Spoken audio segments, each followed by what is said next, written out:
Hello, it's Andy Nolch here. I'm at day 4 of the Mission to Melbourne mass protest, you could call it. It's going to be in total 5 days in a row of protests, and today's theme is farmers. So I'll go around and talk to a bunch of farmers and find out what the socialists are doing to their farming, and if there really is going to be some mass starve out. So what the government's doing is it's implementing policies that are destroying our farmers, destroying our food security, and that is their intention. They bring in these policies under the disguise of climate change mitigation policies. Now, what are the changes that they are doing? The first thing that we've noticed is back in 2007, under the supposed climate change environmental policies, they started to destroy the Murray-Darling Basin irrigation scheme. It's Australia's biggest irrigation scheme, and they brought in their policies to put a stop to it. So how did they do that? What did they do? So what they did is they got a whole heap of so-called environmental scientists who put together information about the health of the Murray River and the lower lakes and the Coorong in South Australia. Now this environmental science, so these were called the Wentworth group of scientists. They were liars, they are absolute fraudsters, and the government needed them to provide false, fraudulent science to base the Murray-Darling Basin Plan 2007 Water Act on. And that's the first thing that we've seen in Australia.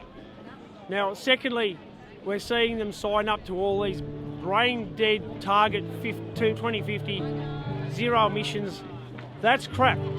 All those things now are starting to push back on agriculture and starting to shut down agricultural production. In particular, a big part is the use of nitrogen-based fertilisers. They're really starting to attack that, supposedly to mitigate climate change. Now, that's absolute BS. Those are lies. But that is a particular weapon that they are using, is the legislation around climate change to stifle and shut down agriculture. And when will, is there a ban on nitrogen coming? So we're seeing bans on nitrogen throughout many areas in Europe, and we're now hearing them talking about it here in Australia. So I dare say it won't be very long before you actually get these regulations pursuant to climate change, that they start to shut down the use of a lot of the fertilisers that are used. And overall, what's the effect of these changes? What's going to happen? So you won't be able to get the yields. Where you might have grown a crop and say you get 2 tonnes per hectare of a particular crop, you might only get 600 kilos. So do you think that's going to lead to, let's say, people in the city, they're just going to have higher grocery prices? Is that what it's going to be? Well, they're going to have grocery shortages. It will start off by getting dearer because supply and demand kicks in, right? But after a while, they're not going to be able to get it. Now, the United Nations, the Food Council of the United Nations, is already talking about government restrictions on how much food you can buy as some sort of a mitigation agent. Whereas the problem is that the United Nations, in conjunction with our governments, are the ones who are creating the food shortages. They are deliberately creating food shortages. They're trying to preempt starvation and, in their words, famine. Global famine. This is their words, not mine. They're trying to preempt that and make out that it's some crap to do with climate change. It's not. It is their deliberate policies, their specific objectives to starve people to death. Okay, and so basically how do they control the farmers? Is it they say, farmers, you have to follow these laws, and if you break those laws, you're going to go to jail or something like that? Yes. Is that how they do it? Yes, that's what they do. Yeah. They create legislation and then they enforce legislation. And so they're basically a bunch of lefties and that are making it illegal to be against climate change and the agenda. So what they'll do is they will make it illegal to say anything against any of the measures any of the legislation, because they will end up declaring climate change as an emergency, as a medical emergency. This is what they've been setting up all the legislation to do. And exactly the same as we've seen emergency powers and emergency declarations with this COVID-19 stuff. They're going to do it for farming, so it's like a COVID-19 but for farming. Yeah, it will be. Yeah. And the legislation that they've got in place now, here in Victoria now, gives them the right to send their authorised officers onto farms and destroy herds of animals, destroy storages of that's perfect. food, How's that and mix out there? make the farmers accountable Lovely, for the lovely, cost of destroying their own herds and their own My crops. name is Dusty Starr. That exists now. Okay, so tell me, what's going on with the government and farming? Like, what exactly is the government doing to it? So Andy, there's various prongs, there's various forms of attack that the farmers are doing, that the government is doing to the farmers to force them off their land and to cause them to go broke. Now, one of the things is biosecurity, so that's something I didn't mention in my speech. And an example of that is that there are acts that they're bringing out that means that if a farmer moves a bit of hay on his own farm and he moves a noxious weed from one spot to another on his own farm, the biosecurity authoritative officers can come onto the land and they can actually fine him or close his farm down because he's got one little noxious weed that some random person has decided is going to be very bad for his farm. They can make him burn his crops, they can make him kill all these animals, and he will have to pay for it. Wow, so it's like the government taking over the farms and stuffing it up. Basically, what is happening now is the supply of food lowering because of these changes that the government's doing? Yes. So farmers are feeling very threatened. They don't know when they're going to lose their farms and lose their livelihoods. A lot of farmers are selling their farms because they're so fearful of what's going to come. Right. Absolutely. What have you noticed in the farming that you're involved with? What has the New World Order done to you? Well, now we're getting the climate change BS, right? So now we've got the new climate bill that's going to say, oh, well, by, I think it's 2030, we're going to have our emissions down to a certain level. By 2050, I think they're going to have zero emissions. So guess what that means?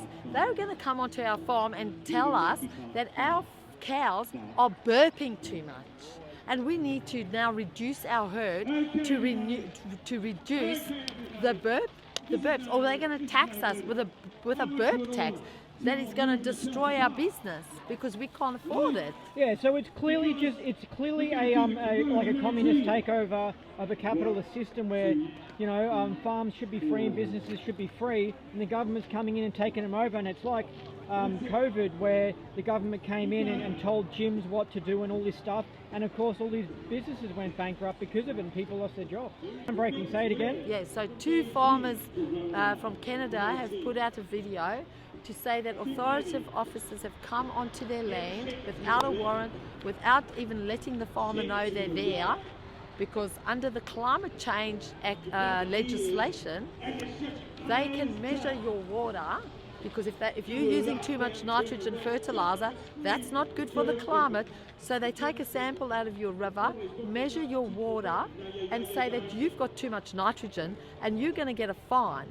But when they leave, and 2 days later, that farmer goes and takes his own sample of his river water, finds that while they were there, they poisoned his water with arsenic.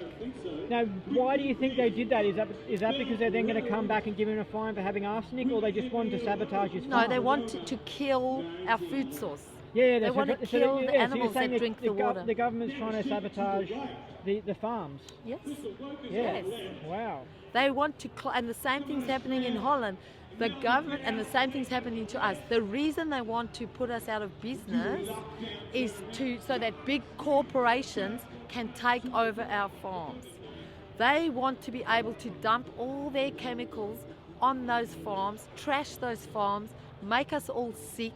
And when we're all sick, those same companies that own the chemicals, own the pharmaceuticals that are going to then so-called make us better. Yeah, it's a big monopoly takeover of the farming industry, so it's going to lead to less food for us and higher prices and bad quality food.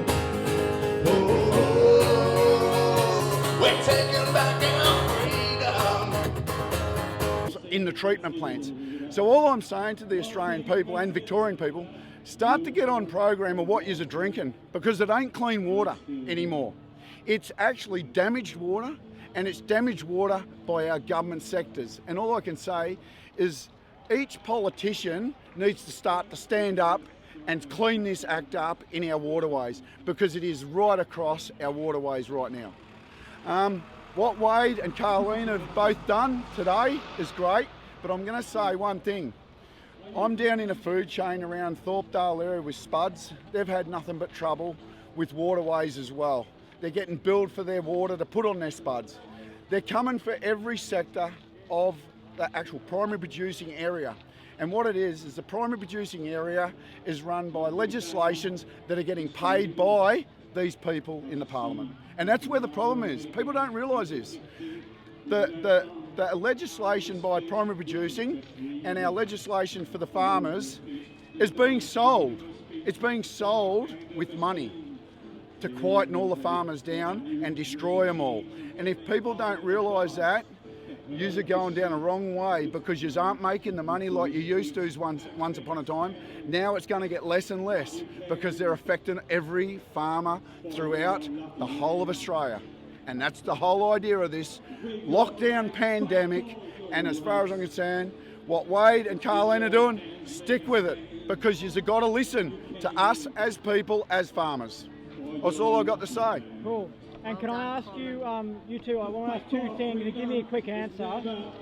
What's the deal with GMOs? Okay, the GMOs, I'll tell you exactly what they're doing with GMOs. They're actually suppressing the actual seed chain. That GMO stuff does not grow unless it's modified. So what they're actually doing is destroying our food chain through a seed product.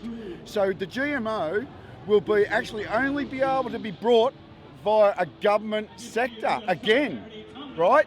Then each buyer, such as a grower or carrots, onions, potatoes, will have to buy that seed, because they won't be able to support their own seed. And it's modified, and it's genetically modified that it doesn't grow from that product. You must buy the GMO. Now, if you have to buy the GMO every year, it's going to break the farmer even more, because the farmer is not going to be able to afford the seed, the fertilisers to put under it to get it up out of the ground, and also the actual water to put in to make the food. So that means you lose the food chain, and that's exactly what they're doing to us. If the farmers don't start to wake up right now, you're going to lose it, and you're going to lose it totally. All right, so what's the deal with the government? What are they doing to farming at the moment? They're doing a lot to farming. I suppose the biggest thing they're doing is they're controlling the water that farmers have relied on for hundreds of years, and it needs to come to a stop. And can I say something? I noticed that they pretend like there's a drought when there really isn't a drought. They're the ones who have been messing with the water supply. Yeah, well, Australia is all about drought. There's no change in climate. Australia's known, there's been longer droughts in Australia in previous years, but see, they won't look back more than 20 years, because if they look back more than 20 years, it beats the narrative of climate change. So, as for droughts, it's just a part of Australia. You have 10 years drought, you have 10 years of good weather, you know? So, droughts that the government go on about aren't droughts. And yes, they control water, they stop water when the farmers need water, let water go when farmers don't need water. You know, it's... So they're using climate change as an excuse to fuck up the water supply going to farms. Yeah, for sure. For sure. Right, and what else are they doing? Well, now they're trying to push farmers out. They don't want farmers at all. They want to push this World Economic Forum and everything else that's going on. They want everyone to eat bugs. Well, shit, I ain't going to eat bugs. I can live off the land. There's a lot of other stuff out there you can eat without eating bugs, you know. With the farming you do, what have you noticed that they're doing? Is it the water? Well, it's not just... water's about the biggest problem, but it's not just about water. They want to cut the amount of herds that farmers have, which means that, you know, if you're rich you can afford to buy a bit of steak. If you're poor, well, you go without, you know. And do they really want poor people to eat bugs? Like, is that seriously a thing? Yeah, well, they've been trialling it around the world, you know. They have these food expos and everything else, and what's the main thing that's advertised through local news or local media is the bugs that are there for people to try. The government. You're going to own nothing and you're going to love it. Yeah. Is what they say. Yeah. And what about, do you think a lot of these inner city lefties have no idea what's going on with the climate and they just buy the lies that ABC push? No idea at all. No idea at all.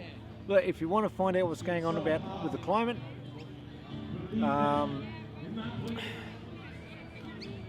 do your research. Get out there, look around, listen to what other people are saying besides your local government. And Malcolm Roberts, One Nation, he is one to listen to. He's on the ball. He's got a long history of CO2 gases because he worked in the mines, you know. That was his job in the mines. CO2 gases aren't causing climate change. Yeah. You know? It's a huge hoax. It's a less scam. than 1% of gases in our atmosphere is caused from humans. Less than 1%. Yeah. How's that changing climate? Well, we've actually listened to a lot of stuff that's happening overseas as well, and it's the same story that's going to be happening here soon, and nobody's listening. And like as we heard today, it has already started, and people just aren't hearing it. We've got all kinds of different mobs. I don't know exactly who's doing it, but they took over the fishing industry. And now I'm from Port Albert, a little place called Port Albert, and we used to have, like, there was, 70 odd fishing boats, and now there's virtually one or two.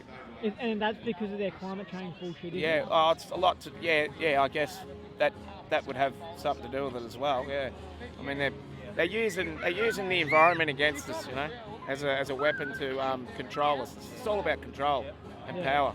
So, and the farmers, well, they're in the same position now, and because they're trying to take control with food. There was a lot of talk this morning about the water rights in Australia and what the government's doing with the water management of this country, and it's devastating for the environment. Here they are preaching about climate change and saving the environment and being environmentalists.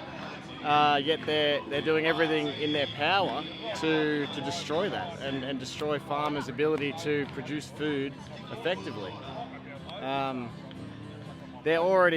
Farmers are already battling, the elements, the financial costs, and the legislative complications just to get their product to market and try and turn a profit.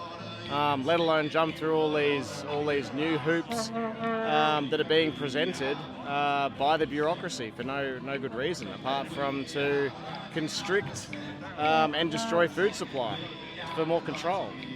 Here we are, the 99%. Well, stick dictator Dan up your ass. You can stick dictator Dan up your ass.